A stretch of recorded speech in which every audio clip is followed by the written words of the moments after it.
Malam ini terasa berbeda. Angin membawa aroma hujan yang baru saja reda, seolah ingin mengingatkan kita bahwa setiap akhir selalu memberi ruang bagi awal yang segar.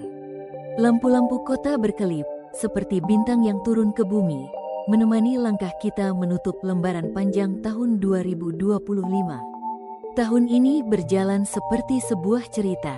Ada bab penuh tawa, ada halaman yang basah oleh air mata, ada paragraf yang penuh perjuangan, dan ada kalimat-kalimat kecil yang kadang kita abaikan, tapi justru menyimpan makna besar. Kita semua adalah tokoh utama dalam kisah masing-masing, dan 2025 adalah panggung di mana kita belajar, jatuh, bangun, lalu melangkah lagi. Bayangkan kembali momen-momen sederhana, senyum yang kita terima di pagi hari, pelukan hangat yang menguatkan, atau kata-kata kecil yang membuat hati lega. Semua itu adalah harta yang tak bisa dihitung dengan angka. Dan di balik segala pencapaian besar, justru hal-hal kecil itulah yang membuat hidup terasa indah. Kini, ketika jarum jam perlahan mendekati pergantian tahun, kita diajak untuk berhenti sejenak. Menoleh ke belakang, bukan untuk menyesali, melainkan untuk menghargai. Setiap kegagalan adalah guru, setiap keberhasilan adalah hadiah, dan setiap pertemuan adalah bagian dari takdir yang memperkaya perjalanan kita.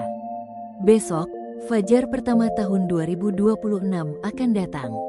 Ia membawa janji baru, harapan baru, dan kesempatan untuk menulis bab berikutnya. Kita mungkin belum tahu apa yang akan terjadi, tapi kita bisa memilih bagaimana menjalaninya, dengan keberanian, dengan cinta, dan dengan keyakinan bahwa hidup selalu memberi ruang untuk tumbuh. Jadi mari kita tutup tahun ini dengan senyum.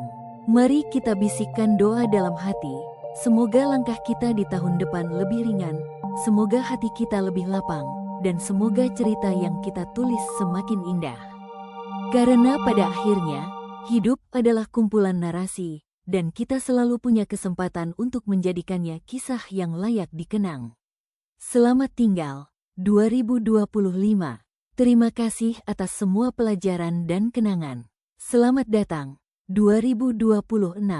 Mari kita sambut dengan cahaya, dengan harapan, dan dengan cinta yang tak pernah padam. Apa momen paling berkesan yang kamu alami sepanjang tahun 2025? Pelajaran penting apa yang kamu dapatkan tahun lalu, dan ingin kamu bawa ke tahun 2026? Jika diberi kesempatan, apa satu hal yang ingin kamu perbaiki dari dirimu di tahun baru? Target atau impian apa yang paling ingin kamu capai di tahun 2026? Siapa orang yang paling banyak memberi pengaruh positif dalam hidupmu tahun lalu? Kebiasaan kecil apa yang ingin kamu mulai atau hentikan di tahun baru? Bagaimana cara kamu menjaga hati tetap tenang dan bahagia di tahun 2026? Hal baru apa yang ingin kamu coba atau pelajari tahun ini? Jika hanya ada satu kata untuk menggambarkan harapanmu di tahun 2026, kata apa itu? Apa doa atau harapan terbesar yang kamu panjatkan untuk diri sendiri dan orang-orang yang kamu sayangi?